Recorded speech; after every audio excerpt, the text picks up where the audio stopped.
urgente para todos nós, Elucidações Espíritas, que entrevista dirigente, escritores e expositores espíritas. Hoje nós vamos falar com o expositor espírita da cidade de Jundiaí, estado de São Paulo, Ari Soares Sobrinho. Fique atento e acompanhe toda a fala, toda a orientação e explicações do nosso companheiro Ari Soares Sobrinho. No dia 18 de abril, aqui na Terra, exatamente no continente europeu, na França, em Paris, foi lançado um livro sui generis. Nunca um livro como aquele havia sido lançado. E este livro tem o nome O Livro dos Espíritos, por um senhor, Allan Kardec. O dia era 18 de abril e o ano 1857. Aparecia para a Terra uma obra monumental. Sim, podemos dizer assim porque é verdade. Uma obra de cunho filosófico sobre as nossas existências, as nossas relações interpessoais, sobre o mundo espiritual.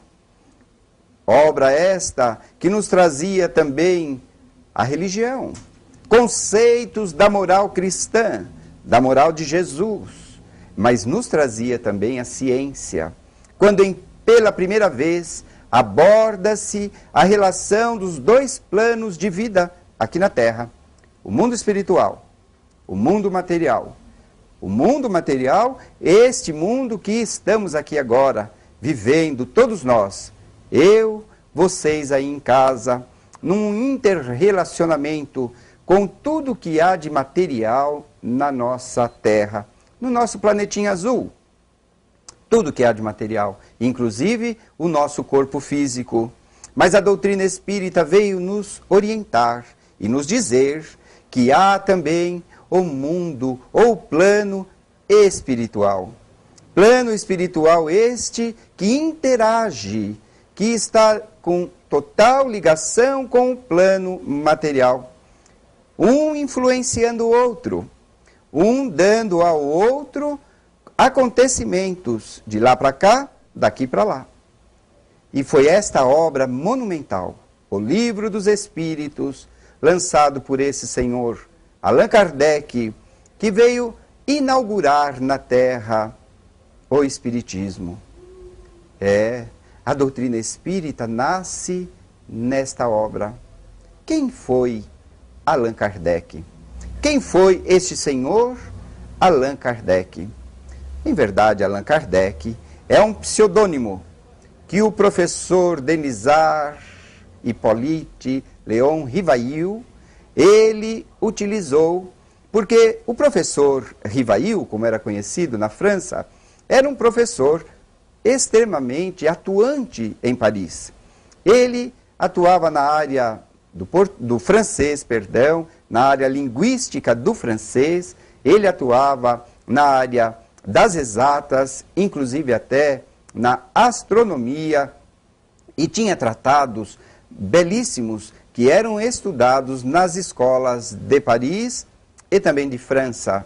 Por conta disso, ele era um educador, e um educador que fora educado por Pestalozzi, o grande educador de almas e de crianças, que viveu num cantão da Suíça, e ali em Yverdun, ele ensinava aos seus jovens alunos uma educação diferente, uma educação nova, em que dizemos a Terra ainda não estava preparada para aquele tipo de educação, pois que Pestalozzi utilizava-se a natureza para ensinar os seus alunos.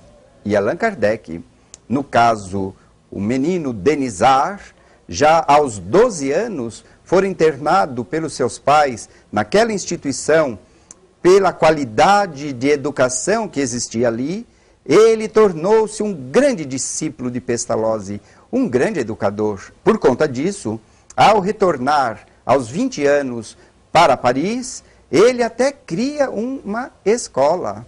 Isto mesmo. E nesta escola, ele estará dando-nos, à época, orientações de uma maneira diferente de educar as crianças. o Instituto de Educação Rivail, ele teve uma possibilidade imensa de mostrar ao mundo, até que vivia com força imensa na Europa, uma diferença de educação.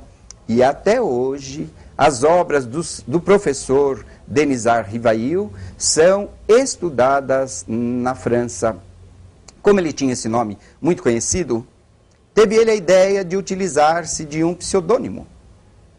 Pseudônimo este que lhe foi dito tratar-se de um nome que ele havia tido nas Galhas francesas. Um druida, que era um religioso e que tinha o nome de Allan Kardec.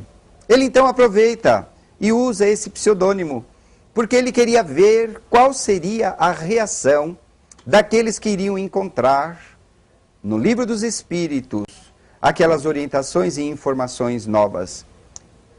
Para a surpresa do professor Rivail, o nosso Allan Kardec, as obras, a primeira edição, esgotou-se quase que instantaneamente, obrigando o seu editor, da editora Didier, a fazer rapidamente uma segunda edição. E olha, no ano de 1857, fazer uma segunda edição rápida, não foi coisa muito fácil, não.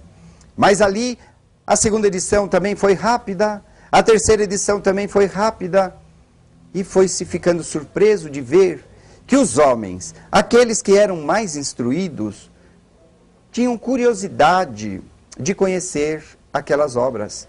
E foram esses homens mais instruídos que vieram a se tornar depois aqueles grandes divulgadores da doutrina espírita por todo o continente europeu, depois por todo o continente americano, norte e sul-americano, fazendo com que a doutrina espírita começasse a ser espalhada pelo planeta. Sabemos que o materialismo tem a sua filosofia e a sua visão.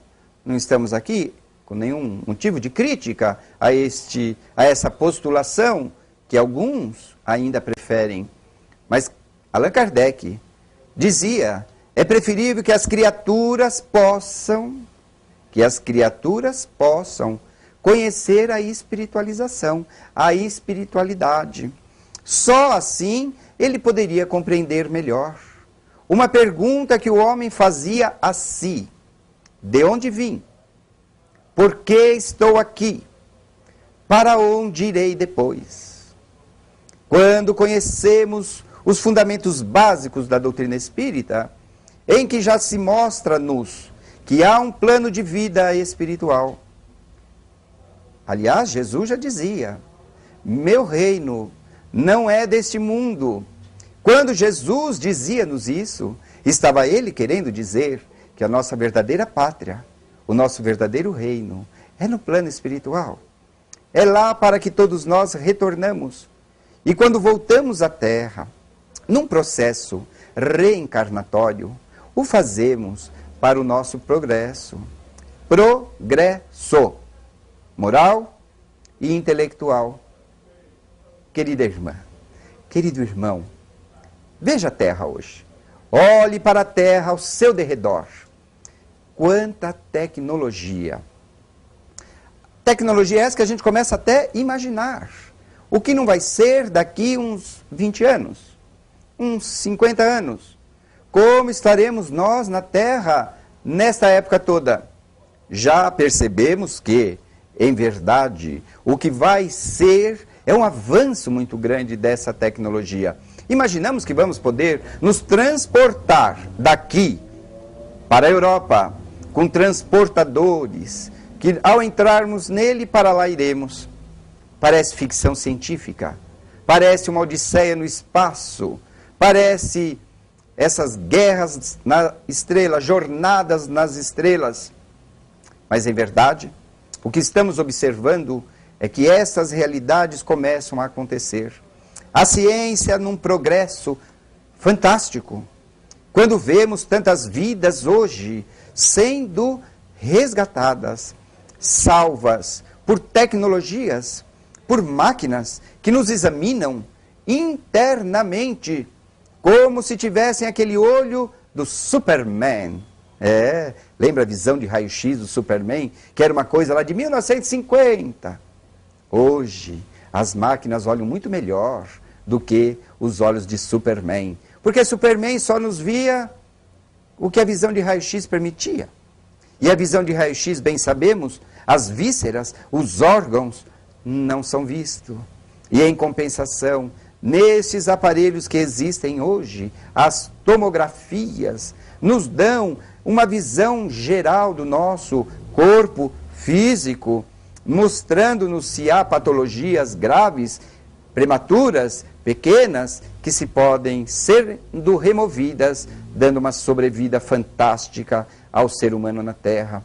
A tecnologia do nos servir. Quantas coisas hoje que nos servem. A máquina de lavar roupa, a máquina de lavar pratos, as secadoras, quantas coisas estão nos servindo. As televisões com controle manuais. Na minha época de jovem, televisão levantava-se e mudava-se o canal. Você ia lá e pleque, pleque, pleque, pleque, aquele barulhinho irritante, diziam alguns daquela época, e trocava de canal. E às vezes, quando criança, você não trocava pleque, pleque, você fazia pleque. E quebrava aquele bendito botão e era uma confusão em casa. Hoje, quase que você já muda pela ação do pensamento. Você já tem controles que dá para mudar a televisão estando num cômodo diferente, só para ouvir a mudança de programa. São tantas as evoluções tecnológicas no transporte, no avião, no carro, no trem. Trens que viajam a 900 quilômetros por hora. Eu não consigo nem imaginar isso. Se eu ficar aqui e o trem passar por mim, eu não vou vê-lo. Sabiam disso? Eu não o verei. Tal é a velocidade dele. Meus olhos não conseguirão captar as imagens. Eu só vou sentir um vento passar por mim. Tal a velocidade que estará esta máquina. Tecnologia. Mas o homem, como previa o livro dos Espíritos, o homem não evoluiu tanto no aspecto moral. Ainda na Terra, o orgulho e o egoísmo nos dominam a todos. O orgulho e o egoísmo estão ainda muito presentes. Nações sobrepondo nações, destruindo nações. Homens que querem o poder por conta de algo efêmero, passageiro. Outro dia eu vi um diretor de um clube de futebol, não vou dizer o nome, aos 82 anos de idade, roubando o clube, tirando dinheiro do clube. E eu penso, será que ele queria levar para o outro lado, onde ele for, que eu não sei onde é, esse dinheiro todo que ele roubou, aos 82 anos de idade, já está partindo, já está desencarnando. Vi um líder africano de 90 anos, dominando aquele povo, fazendo mal àquele povo, e estando muito prestes a retornar à pátria espiritual.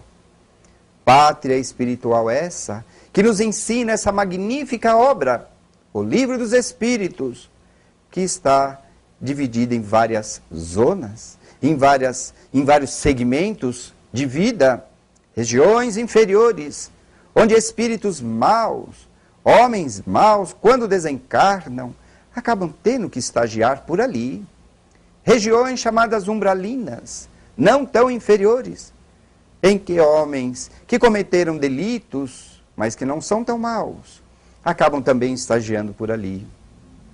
Regiões socorristas, onde homens, tendo uma oportunidade de um trabalho mais digno na terra, podem para lá se dirigir. Há uma obra no movimento espírita, você não conhece? Procure. Chama Nosso Lar, de André Luiz. Esta obra, Nosso Lar, foi uma obra escrita e publicada no ano de 1944, próximo ao fim da Segunda Grande Guerra Mundial. Esta obra traz-nos, a todos, conceitos da visão espiritual, dá-nos uma ideia de uma cidade espiritual, de habitantes que estavam encarnados na terra e agora encarnados nesta cidade. E ficamos sabendo que nosso lar é apenas uma cidade intermediária aos mundos, aos planos de vida mais elevados. Quero, mais uma vez, fortalecer o convite para você ser um voluntário da Clínica Jesus de Nazaré, uma entidade que atende pessoas portadoras de transtornos mentais e pessoas da terceira idade. A clínica precisa da sua ajuda, nossos idosos precisam da sua colaboração. Por favor, faça uma visita, traga as doações. O telefone para você marcar uma visita e trazer as doações é o 3235-3129, 3235-8010. Lembre, ajude essa entidade que precisa de todos nós. Colabore.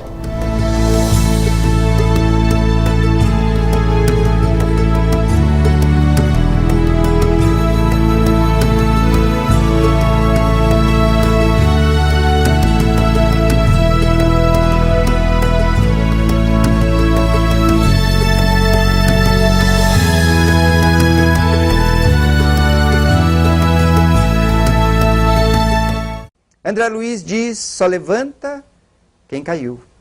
Quem não caiu, não tem por que levantar. Agora, quem caiu, esforce-se e levante-se para continuar a existência, para continuar essa vida, porque é nesta vida, é neste momento que você vai melhorar a si mesmo. Notem como o mal hoje na Terra já nos incomoda. Você percebeu isto? Como o mal hoje já nos traz maus sentimentos no sentido de ficarmos tristes, angustiados, aborrecidos, não é? Por conta de quê? Porque o homem na terra está buscando a sua evolução moral. Nunca os ensinos de Jesus foram tão divulgados como nos atuais momentos, não só de Jesus. Sabemos que existem líderes espirituais em outras nações que também estão sendo muito divulgados e deturpados, infelizmente. Ainda há deturpação, porque são os homens que lapidam aquilo que já está lapidado, modificando-lhe, dando entonações diferentes, conceitos diferentes, que não diz respeito à sua verdadeira origem. Mas a doutrina espírita, ao nascer no dia 18 de abril de 1857, ela trouxe ao mundo, ao nosso planeta Terra, um conhecimento diferente. Leia as parábolas de Jesus, leia-as, e você vai ver que muitas delas nos parece difícil de entender. Caramba, o que é que Jesus quis dizer com essa parábola?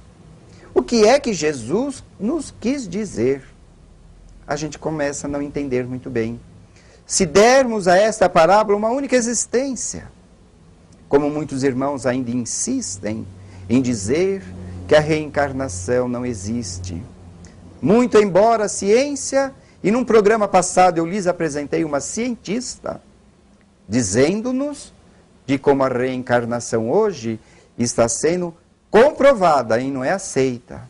Note a diferença.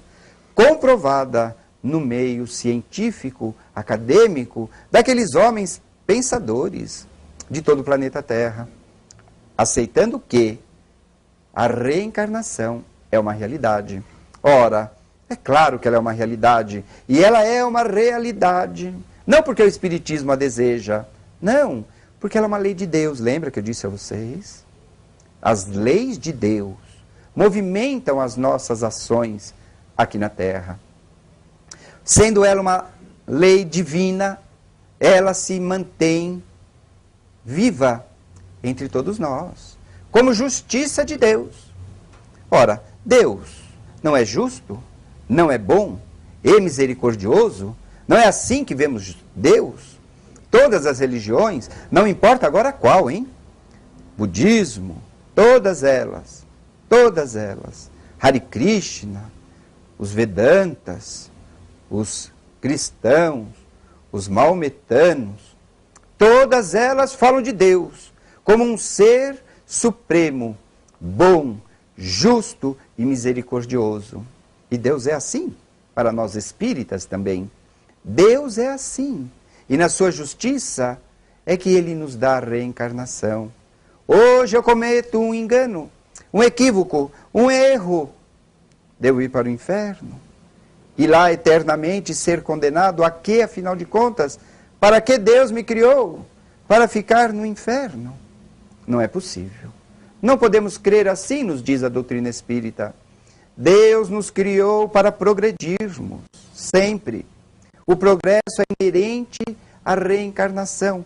E é com muita alegria, acreditem, é com muita alegria, que nós, os espíritas, de nossa cidade, de nossa Jundiaí, de nossa região, de nosso Brasil e do mundo todo, comemoram nesse 18 de abril, o Dia dos Espíritas. O dia em que nós nos sentimos mais espíritas. Lembramos de Allan Kardec, lembramos desse espírito de escola, ou seja, desse espírito de luz, desse espírito que reencarna com a missão de trazer-nos a doutrina espírita, através de suas obras, que estão aí em todas as casas espíritas. Se você nunca foi a uma casa espírita, por medo, por vergonha, por receio do que vão dizer, faça isso não. Vá conhecer. A nossa cidade de Jundiaí tem muitas casas espíritas. Vá conhecer o que a doutrina espírita tem para lhe dizer. E são tantas as coisas que vamos ouvir dentro da casa espírita. Que Deus é amor e nos perdoa os erros e nos perdoa as falhas. Não nos instalará, como disse agora há pouco, no inferno eterno, muito pelo contrário. Dar-nos a oportunidade de renascermos e, de alguma forma, pagarmos aquele débito de ontem. No meio espírita, cunhou-se um nome karma, que na verdade não é espírita, é um termo religioso, indiano, budista.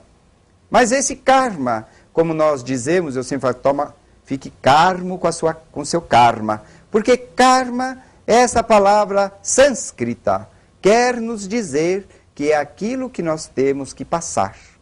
Ninguém passará por nós. E elas estão sujeitas às coisas que fizemos ontem, às vidas anteriores que tivemos e que fizemos coisas ruins ou deixamos de fazer coisas boas. E Deus nos quer seus filhos para que nós todos possamos progredir. Por isso nós colocamos as crianças nas evangelizações. Seja qual a tua religião. Você quer evangelizar a sua criança. Quer que ela conheça Deus. Quer que ela tenha intimidade com Jesus. Porque pergunta-se no livro dos Espíritos, quem nos poderá seguir? Quem nos poderá ser nosso modelo, nosso guia? E os espíritos superiores, da falange Espírito Verdade, dizem a Allan Kardec, Jesus. Jesus. Porque Jesus renasce na terra, para que o homem o veja. Porque se ele ficasse só no plano espiritual, como é onde ele fica, nós não os conheceríamos todos. Mas tendo nascido, tendo dividindo até o tempo ocidental, em antes dele e depois dele, ele tendo renascido na terra, deu-nos a todos a grande oportunidade de vivermos o amor ao próximo, de perdoarmos, de não fazermos aquele outrem o que não gostaríamos que a nós fosse feito, mas fazer o que gostaríamos que a nós fosse feito. Lutarmos contra as nossas más inclinações. Conhece-se o verdadeiro homem de Deus, aquele que se esforça para vencer as suas más inclinações. E você sabe que você tem. Quando você tem tendências perniciosas em qualquer área do comportamento, e você sabe disso, e você sabe que para vencer aquilo, você tem que se esforçar muito. É o seu esforço íntimo. É você que está precisando vencer-se. Não é assim? Neste dia, nesta semana que vos falo hoje, estaremos comemorando todos nós o dia 18 de abril, como o dia em que nasceu para a Terra a doutrina espírita. Dê a você, queridos, minha querida, dê a você a oportunidade um dia de conhecer essa fantástica obra. Esta obra monumental, o Livro dos Espíritos. Seu coração está dolorido, doído, aflito, angustiado. Leia o Evangelho de Jesus segundo o Espiritismo. Ali você encontrará, eu não tenho dúvida, respostas para as suas dores, consolação para o teu sofrimento. Conheça essas obras e você vai entender porque nós, os espíritas, nos orgulhamos de comemorar esta data com tanto ênfase, com tanta alegria e dizer a todas as criaturas: você é um ser imortal. Você pode crer no bem e no amor ao próximo. Jesus está conosco. Deus é amor e nos ama a todos. Deus nos quer bem. Somos seus filhos verdadeiros e Ele nos quer bem. Lembra você que este programa tem um e-mail e que você pode estar acessando este e-mail para nos falar um pouco das suas opiniões, do que você tem sentido quanto nós estamos fazendo o programa. Você esteve conosco mais uma vez nessa noite e ficamos muito gratos a você. Lembramos a você que esses programas, a vida continua, vai ao ar todas as terças-feiras, das 7 às 7h30, e reprisados todos os domingos, das 8h30 às 9h da noite. E aí você poderá estar mais uma vez conosco. Muito obrigado por mais esta noite. Rogo verdadeiramente, rogo mesmo a vocês, que Jesus, o Divino Mestre, amigo incondicional de nossas vidas, o maior psicoterapeuta que a Terra já conheceu, abençoe a você, abençoe tua família, abençoe a todos que vivem com você no teu lar, os protegendo, os ajudando, hoje e sempre, e até o próximo programa. Quero, mais uma vez, fortalecer o convite para você ser um voluntário da Clínica Jesus de Nazaré, uma entidade que atende pessoas portadoras de transtornos mentais e pessoas da terceira idade. A clínica precisa da sua ajuda, nossos idosos precisam da sua colaboração. Por favor, faça uma visita, traga as doações. O telefone para você marcar uma visita e trazer as doações é o 3235-3129, 3235-8010. Lembre, ajude essa entidade que precisa de todos nós. Colabore.